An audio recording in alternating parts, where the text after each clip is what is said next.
Welcome to the Chop Team. I'm your host, Seth the Dart Child. I'm your host, Twins Inc. Our show is about two guys and any friends that happen to come over with a topic that we want to chop up.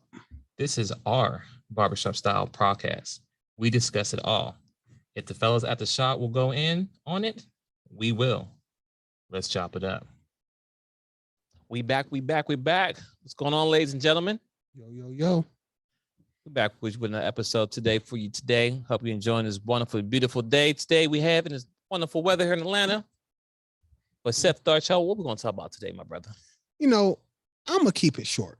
Okay. But it's a gear that's grinding in the back of my head. Oh, the gear grinder. From a conversation I had. And once again, I don't know how much we can chop this up, but it's some things that need to be put into the universe. Maybe somebody will get some benefit from it. Okay, so let's go. So, a recent person I was speaking to was telling me about her plan to refinance her house. Okay. All right. And I'm going to spill the tea without saying a name.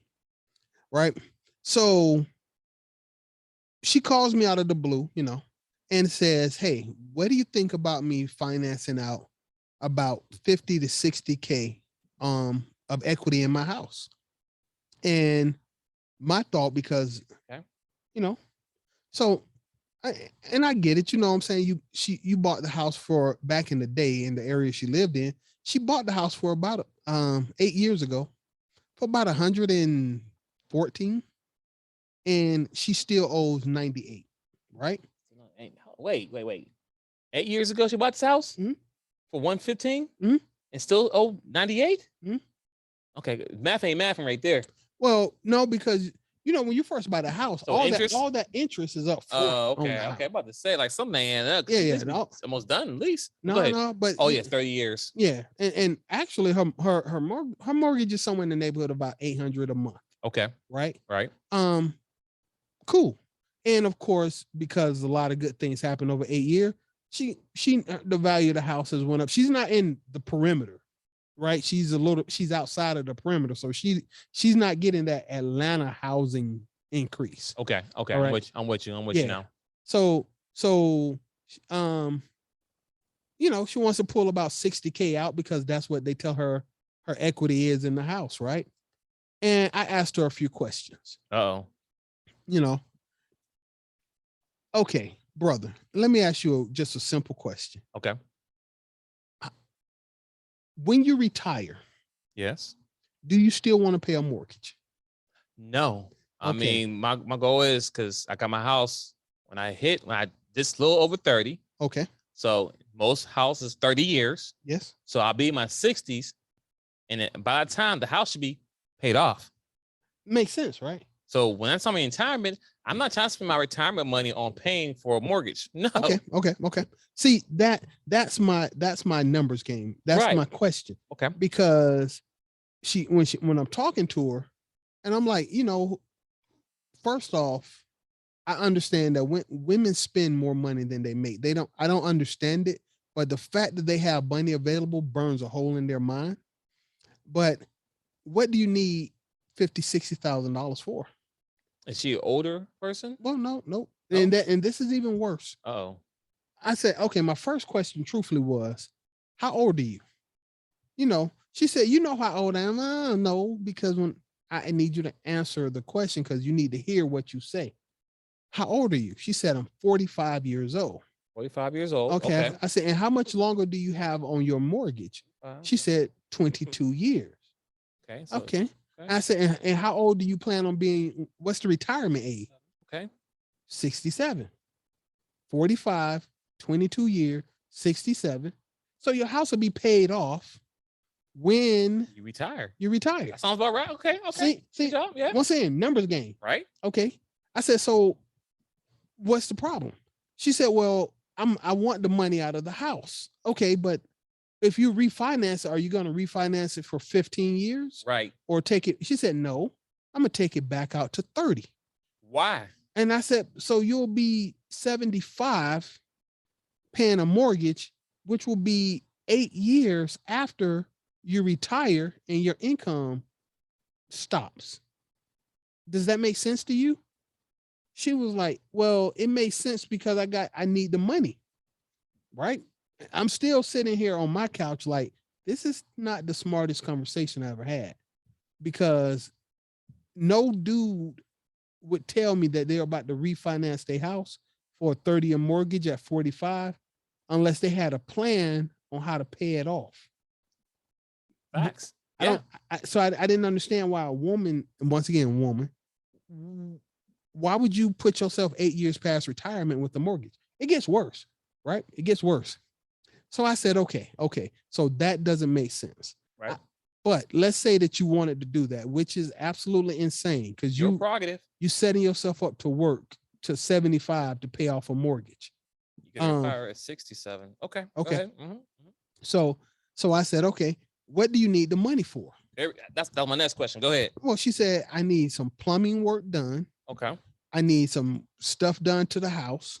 Okay. I want to pay off my car. I still owe 30 on my car. So I'm sure she's gonna get a new car once she's paid off, but continue. No, well, no, because my mind stopped right there. I said, okay, so you're gonna put 10,000 on the house, 10,000 on plumbing work, whatever that means, 30,000 to pay off your car, and so you'll be able to refocus on your mortgage. She said, well, I wasn't gonna pay all the car off. I said, okay, all right. So how much will you pay? She said, probably 15,000. That'll bring my payment. If I pay half of it off and I still owe like 5 years on it, that'll bring my payment down to like 300 a month. No, it doesn't. It doesn't change. It doesn't, unless you're refinancing your car, it doesn't change the number. If you owe 30,000 on your vehicle, and your car note is $500 a month, you pay $1,500 at one lump sum. The next payment is still gonna want $500. Yep. Unless you refinance. One or two, if you pay that $1,500, right? If you pay that $15,000 at one time, and then every month when there's a payment due, you pay $300, then that can work. Okay. That can work. But if you think you're gonna throw $15,000 at it, and then next month it's gonna be $300, you're wrong. It's still gonna pop out $500. It's gonna say, "Oh, you have a credit." What you gonna do? Oh, I don't got paid. I got credit anyway. And once again, that was dumb. Okay. Sorry, respectfully. Well, no, see, and once again, here it is. I said, okay. I said that either you pay the whole car off, yes, or you don't. But you don't do what you're trying to do by pulling equity out of your home. I said, because that's still just gonna leave you with a car note. Yes. And how much is the house? I mean, the refinance gonna be, because the mortgage, the refinance when she bought it was like right at 4%, right? Right. Okay. When you refinance it, what are you gonna refinance it at? 5.11. I said, so you're gonna refinance it with the higher? I said, and I did the quick math. I said, the 60K at 5% increases your mortgage rate, give or take, to about $1,200 a month. So 162 at 5%, 30 years. Quick calculation. You're looking at a $1,200 a month mortgage, and 8 years after you retire from work, and you'll still have a car note to pay off. So hold on, did she say she want to still retire at 67, or she want to keep working? Well, no. Or she didn't think that far. There you go, brother. There you go, brother. Women. So she said something else that made me want to fight her in the throat. She said, "Well, this ain't my." She said, "This ain't my forever home anyway. I don't know if I'm gonna stay here. This ain't my forever home." So you pull out 30. How much? 50,000. 50. You pull out 50,000, not to pay off a car, but put some on the car to do some stuff to the house. You're still gonna pay in a car note. You're still gonna pay in a mortgage, and then the way she's talking, she's gonna buy another house. Because this ain't her forever house. But she still plans to retire at 67. How does that even add up? It doesn't make any sense. Woo. So I hope it's somebody just a friend, not somebody you're actually dealing with. And so, no, I ain't got no. Okay, it's somebody you know. Yeah, God bless and good luck, but I ain't. Yeah. This dust don't fall on my shoes. Okay, cool. That's the good luck. Because she don't need something to help her out. Or someone. And I was like, you know what? I'm gonna ask you a question Uh-oh. because it's something you left out of your calculation. Okay. I said, how much debt do you have? Ooh. And she said, why you want to know that? You know, don't want to tell me that. I said, you asked me the question. I'm trying to be honest, because if you were cashing out the equity to pay off your debt, like a consolidation, Right. some of that'll make sense. I get that. You know what I'm saying? She said, well, I probably have about $30,000-$40,000 in debt. I said, well, and you weren't going to pay that off with this? Right. She said, no. I said, so you got 40,000 in debt. You want to pull 50 out the house. You only want to pay part of your car, part of the house. What the hell are you trying to do? I said, have you mapped any of this out in your mind? Where does this leave you at in 5 years? She's like, well, I'll be all right. So I'm having a blood vessel in my head throbbing. This is a prime example of that, how that not all, but most men are forward thinkers. She just give example of not being a forward thinker. She was thinking at the moment because she needed the money at the moment, but she didn't take the audacity to take a pen and paper and write this all down to make sense. Because if I heard that, Zach, you outlined it. If I take $50,000 out, I'm taking out of $50,000, I'm taking out 30 is going to that debt I'm paying that owe 30,000. Yeah, because that's more money come back into you. Yeah, your credit card bill is probably greater than the interest off that loan. Right. So I'm gonna take my 50,000. I'm gonna drop 30 on that debt that I owe. Guess what? That debt's gone. Yep. And then I probably throw the rest on the house, or 5 instead of 10, 5 on the house. Or you ain't got nothing else. So 50,000 not enough. So if you can take more out, you take more out. But technically, don't take nothing out. Just work hard and keep doing what you're doing. If you're surviving right now, slowly get it fixed. That's all I say. Is the water flowing through your house on the ground right now? No. Okay, then take your time. A low value check, that money to the side. Find you another job, increase your income. That's it. Because pulling money out because you have equity in the house, it sounds good, but you still got to pay that money back. And I have great equity in my house, but I'm not putting that money out. Why? Because I still got to pay it back. It's not like it's free money. I have to pay it back. You know what I mean? Like it's just an opportunity that I had that in case of emergency. Like your equity, if anyone who's a homeowner, your equity in your house should be your last resort. Mm-hmm. For real, should be. You better enter your 401k first, your checking, your savings, credit cards. Your equity in your house is your last resort. When shit hit the fan, you got nothing else. That's when you do it. And technically, you shouldn't even do it then. But if you have to use your equity, it has to be like, oh, if I don't do this now, I'm gonna lose everything. Okay, it makes sense because you gotta have someone to live. And guess what? If you live in a nice neighborhood, your equity is still gonna go up on your house. But to pull equity at your house to not pay all your debt off and keep going, that makes no logical sense. I'm sorry. Go ahead. No. I just want to add once again everything you said. See, that's why we on the same sheet of paper. The only reason I would pull equity out of my house, I would not pull equity out of my house to pay debts ever. The only reason, if I would pull equity out of my house to risk on an investment. If I was a trucker and I was like, I can go and buy an 18-wheeler in a trailer for $50K, brand new 18-wheeler that I am going to make money with. Where am I going to get $50K in cash? Pull the equity out, make the purchase, start my business. If I'm opening up a business, where am I going to, and I need something to get started with. The bank won't give me a loan, but I got faith in myself. I'm going to take a shot. But there is nothing in the world that would make me take equity out of my house to pay current bills. That's absolutely insane. Get a second job. Get your third shift job, work 4 hours during the middle of the night, and over time you'll pay off those bills. But I would never jeopardize a roof over my head to pay bills. So I hate to say this, but based on the fact that she called you and you're not in no relationship with this person, more than likely she's a single woman. Oh, yeah. Well, she got male friends though. Yeah, but she ain't got someone that's going to really help her and direct her in the right path to get on her feet. If she had a man that was at least on his grind, right? Meaning that he's working hard, XYZ, they should be able to sit down together like, hey, babe, this ain't gonna work. Let me show you XYZ. Let's build this thing together.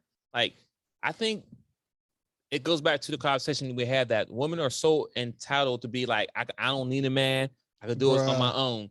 Trust me, having two people working on one goal is a beautiful thing that can happen. It takes two to make the thing go right.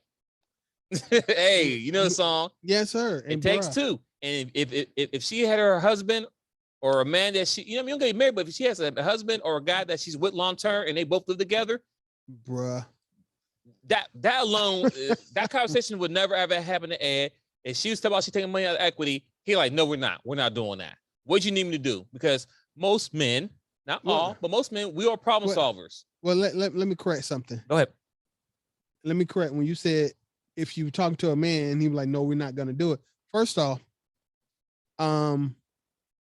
if we not living together, I'm gonna let you run your stuff into the ground. But if we are living together, that ain't even your decision to make. Facts. So I'm not even gonna. That's the point I'm putting down. No, babe, I'm with you. I think we need to pull money. Why are we talking about this? This ain't your place. Mm-hmm. For some people, this might be true. In a relationship with me, this ain't even your place. You well out of pocket, and you shouldn't. Your mouth shouldn't frame yourself to ask me nothing about the finances in my house because I handle this. And based on the scenario, it was cool because you wasn't trying to be like, no, don't do it. You was trying to get her to understand that this may not be a good thing for you, right? I did. I tried. That was the way you was talking through it. But and you made a valid point there. This is for people who actually live together, right? So they both have investment, regardless if his name's not on the lease or if her name's not on the lease. If y'all both live there, y'all have investment in that place together. Yep. And if y'all both in it for long haul, that conversation would never even happen because as a man, like, babe, if I gotta get a second job, I'll do it. I don't need you working a second job. But what we're gonna do first, we're gonna make sure if we don't already have a savings account, we're gonna have a savings account. We pay X amount of dollars each month, and that money is for repairs, credit, debt. You know what that's called? What it's called? Budgeting. Bing budgeting. Bong. It ain't magic. Because she needs a budget or she needs an accountant to help her understand what she's about to do. Because what she's about to do is wreck herself, and then she'll be mad at the world because she can't find no way to help her out. And then you're gonna have a person talking about man ain't ish. Yep. But you created this debt monster, and you're making worse by compounding more debt on top of debt. You do not take equity loan out, and then you ain't trying to pay any debt off. You trying to put a little here, little there. No. It's simple. Matter of fact, because I have equity, I don't even look at it because I don't want that temptation.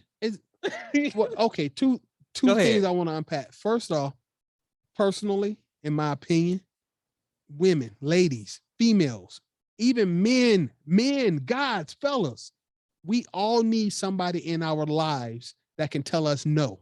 Facts. I'm not saying it ain't about controlling. It ain't about being dominating and patriarchy or the matriarchy. We all need somebody in our lives that can tell us no. Why you think these big mega corporation companies or even small companies has a board of people? That's it. The CEO the main person, for example, Bill Gates, he's Microsoft. He created Microsoft. He's that guy. But before he can make a decision, he got to sit down with a board of people on his team, and they have to vote that if he wanted to do X, Y, Z, he can do it or he can't do it. And most of the time, he's going to get his way. Most time, right? But every once in a while. Like, they're going to like, it's not a smart move. This ain't going to work out. Yeah. And he might be mad at the moment, but in game, like, you know what? Thank you guys for not letting me make that bad decision for the overall. Because it's not just impacting my life, it's impacting all your lives and employees from there. What happened? That's it. So that's it. So if you're the only one who answers yourself the questions, then you have a problem. And that's it. And listen, you don't need to have a man. You don't need to have a girlfriend, a wife, or like that. Nope. Get you an accountant. Get someone who's not invested in you. Yes. But can work your investments for you. And once again, I don't know who this person is. I mean, you need somebody who can tell you no. They can't stop you from doing it. You're an adult. Yes. But sometimes you be like, yo, I'm gonna say this as an example. Yo, bruh, I'm about to cheat on my wife with the girl next door. No. Nah, bruh, that's not smart. I can't. You my dog. I'm gonna do everything in my power to keep you from doing that. I can't really stop you. But you need to know that, bruh, I don't co-sign that. at all. I do And not it's not a smart co-sign thing to it. do. So when the shit hit the Okay. fan, you just be like, hey, I told you. One, next door, wrong. Cheating. Two, definitely wrong. Wrong. It's just no. You need No. ladies, You don't men, shit what you eat. fellas, You know whoever. what I mean? Everybody needs somebody in their life that'll tell them no. It's called accountability. Exactly. Or accountability partner. And if you don't have somebody who can tell you no in your life, you probably gonna mess up. And when you mess up, it's gonna be pretty bad. And make sure you hold yourself accountable and don't try to blame no one else Yeah. and be like, well, I didn't know. I did not know. It's not a good answer. Yeah. So because we got a lot of resources, cell phones, computers, laptop, whatever, to think about, is it a smart thing? And you got pen and paper. Because I think if she really sat down and wrote down all her debt bills, she'd be like $50,000, but I have over 30,000 plus. Well, she has more debt than 30,000. She lying. Because the $30 was just probably her credit cards. She's the lying. house, alone is a debt by itself. That's debt. That doesn't go anywhere. Well, see, but no, let's be honest. Even financially, it's still debt, still there. Yeah, but I don't look at my mortgage as a debt. No, it's rent. It's a bill. Right. The light bill. The light bill ain't no debt. I get that part though, but you still got to pay on it. Well, this is the second part. So first, the first part I said, everybody needs somebody to tell them no. Right. The second part, unless it's going to make you money, you do not jeopardize having a roof over your head. Yes. That's the second part of my opinion. Oh yeah, because when you do use your house equity, you're jeopardizing your house, the way you live, way you live. You don't, and equity means nothing to me. Here's an anecdotal. Someone called me on the phone a couple of weeks ago, right? They just called my phone and said, hey, we were looking at this house, we want to offer you a cash offer for your house. I was, just a random spam telemarketer. I was like, okay, cool, 280,000. They were like, what? I said 280,000. I'll sell you my house. But we haven't said, see, look, it ain't that I want 280,000. My house might not be worth 280,000. Actually, I live in a condo. It's not worth 280,000. But the point being is, where am I gonna live if I sell you my house? Because the prices in Atlanta have went up. There is no $250,000 houses available in neighborhoods you want to live in right now. Hey, ladies and gentlemen, the prices went up on everything. I was just happening to be looking at trucks because I want to pick up truck bad. I just happen to look on price for vehicles. What's going on out there? Oh, I'm gonna tell you about that offline, but Woo! It's something. Yo, if you're a survivalist, let me point out something that nobody has went under the radar. I'll tell you right now. Message. This is off topic, but message. Since Russia invaded Ukraine, most of Europe has cut off their fuel supplies from Russia. That means most of Europe is scrambling to find alternative sources of oil, gas, and fuel, right? You with me? I'm with you. Common sense, I'm with you. Right? So America is a capitalist country. What do capitalists do? Make money. If I could sell a gallon of gas in Europe for $8 or $9 or $10 a gallon, why would I sell it in the US for $4 a gallon? Simple math, right? Right. Everything we do is math. If you haven't paid attention, there's a diesel fuel shortage in America right now. Our diesel fuel reserves are lower than they should be. We're at about 40% of our normal diesel fuel storage. Why is that? Why? Because a lot of American companies are doing what to the diesel fuel? Selling it to Europe. They're selling it to Europe. So Europe is buying the diesel gas. You're seeing the prices go up at the pump. It's not because the oil's not there, but it's less because we're selling it to Europe. It's all about profit. Okay. This is the part I wanted to tell you about so that you'll know this ain't some hypothetical stuff. How does everything in America get put on store shelves? Diesel trucks. Okay. And if the price of fuel goes up on diesel trucks, the price of everything in the store goes up. And we are at a shortage. So right now you can expect prices. I saw this video and I did a little research. It's potentially that diesel fuel could go up to $8 a gallon. Right now at the store, it's about $5.69. It could go up to $8, $9 a gallon for diesel. And if it goes up, there'll be less trucks on the road because some of these smaller guys can't afford these fuel costs. Right. Because it could cost $5,000 to fill up a big truck. Yeah. Well, I ain't gonna say 5,000, but I know they could put $1,500 in a tank. What happened if they got to put $3,000 in a tank? These guys can't afford to do that. Yeah. So Plus play the people. Yeah. Yeah. It doesn't make sense. Fuel costs count. And as the price of gas goes up, not just a little bit, every single thing associated with trucking in America, water, everything, food, furniture, clothing, I mean, all of that gets shipped via truck. We do got a shortage of baby formula. And thank God I don't got no babies, but yeah, that's tough. So I mean, I'm just saying, I don't know. I went to like I said, I just added to you. A lot of people are not paying attention. I don't know what made me stop and think about it, but diesel fuel, trucks run on diesel. These big ass trucks run on diesel. If there's a diesel fuel shortage, there's going to be less traffic on trucks on the highway. If it's less traffic, that means the stores are not going to be stocked. And if the stores are stocked, they're going to up the prices on the products available. This is called inflation. And this is just one aspect of everything else going on. Message. I ain't got nothing there, but so back to what we were talking about. Go ahead. Hey. That was a PSA.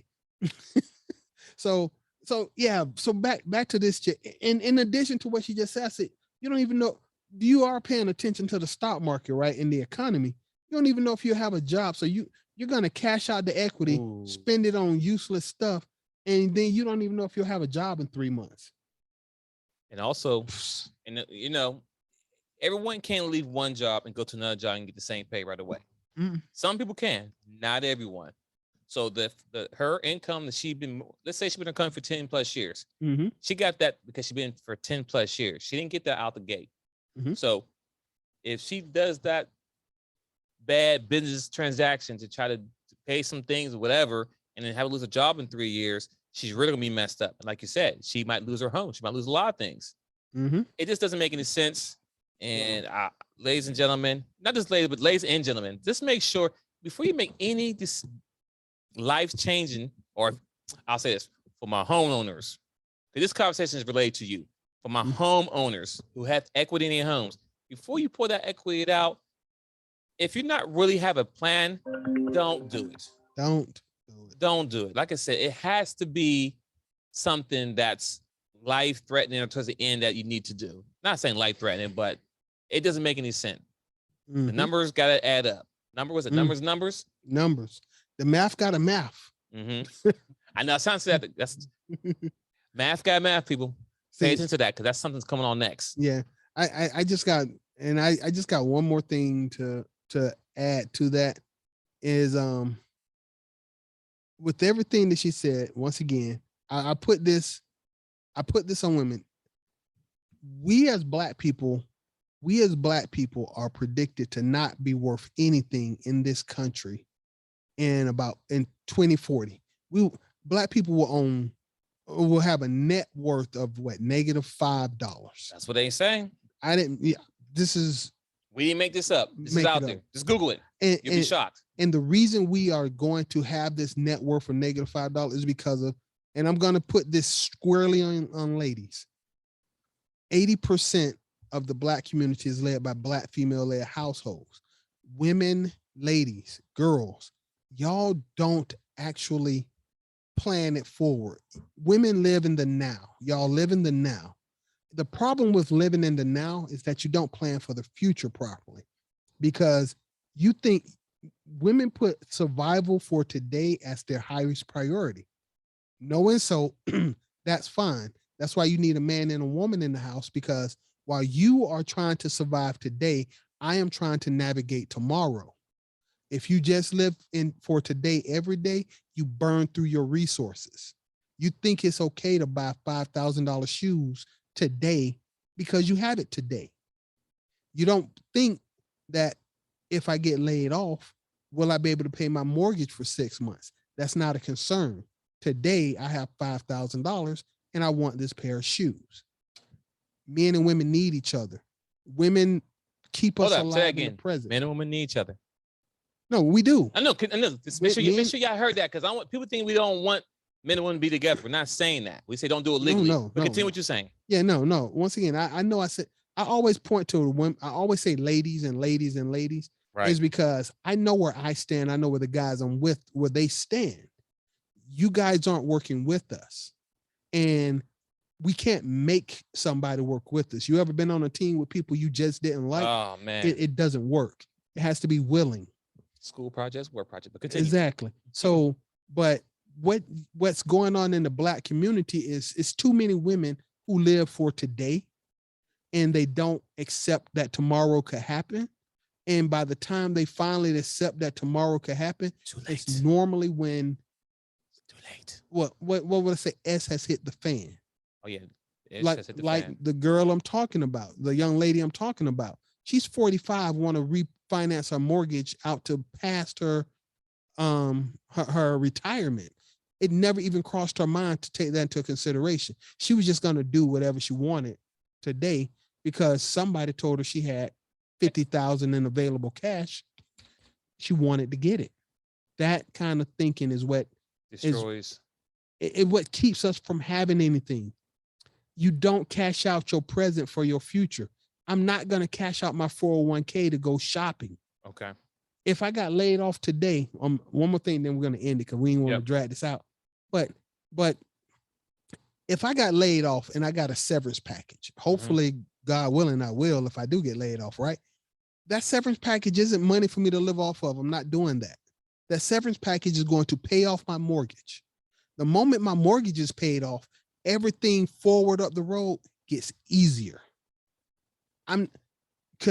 Now, if I do want to take a trip to Cabo, I still need a job and I'll make the money to take that trip. But my immediate living expenses, and if I pay my mortgage off, my future living expenses don't become a non-issue. And I can save up a lot more money doing that long term than refinancing a mortgage 8 years past my retirement date. The math has to math. 1 + 1 needs to equal 2. If you're not getting 2, you're doing something wrong with the math. I'll let it go there. I got nothing.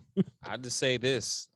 I wish you had more information because I'm like, what is your daily spending now, or what monthly spending? I'll never get that. I know, of course, because I'm sure that somewhere in there you can cut back and get some money back. But ladies and gentlemen, I hope you enjoyed this conversation today about the numbers. Kind of gear grinder, but it's something that one is not taught in schools, at least not now. Good Lord. I'll give salute to Mr. Kemp. He did sign a bill that high school kids need to learn about personal finances. So I hope that includes checking accounts, credit cards, all those things that people don't know. Because if she had the education now, she wouldn't be trying to pull that money out of equity and it not making sense. So I hope today we gave you some tips and something to think about when it comes to your mortgage for my homeowners, because I know it could be tempting to see, I have over $100,000 worth of equity or whatever. And like, I could do this and that with it.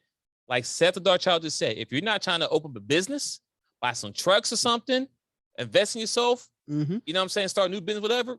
Don't touch the money because you're risking your livelihood, and your home is your livelihood.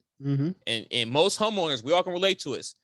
Get into the process of buying a home was not an easy process. It was fun, but it wasn't easy. And make sure, one, your credit's together. You got the money together. Then once you get all of that, you still got to buy new furniture, new this, new that. We moved in. It doesn't stop there. And once you finally get it, now you got 30 years to pay on it now, which it don't seem bad because like, this is my house now. I'm cool, whatever, because this is my investment. But if you think you're like, I could take some money here, it can cost you everything. And starting over is not easy, because it took me, it took me to my 30s to buy a house. Just saying, like, I know some people, a lot of people that got to buy their first house at early 20. Now when they hit 50 or maybe 40, depending how they did it, they've done paying the house off. And they might have saved money, and the seller of that first house will buy your second house. Come on now. But I win a second house. So that person might be on, all right, one house done, let me get another house over here. Yep. This house here be the retirement home.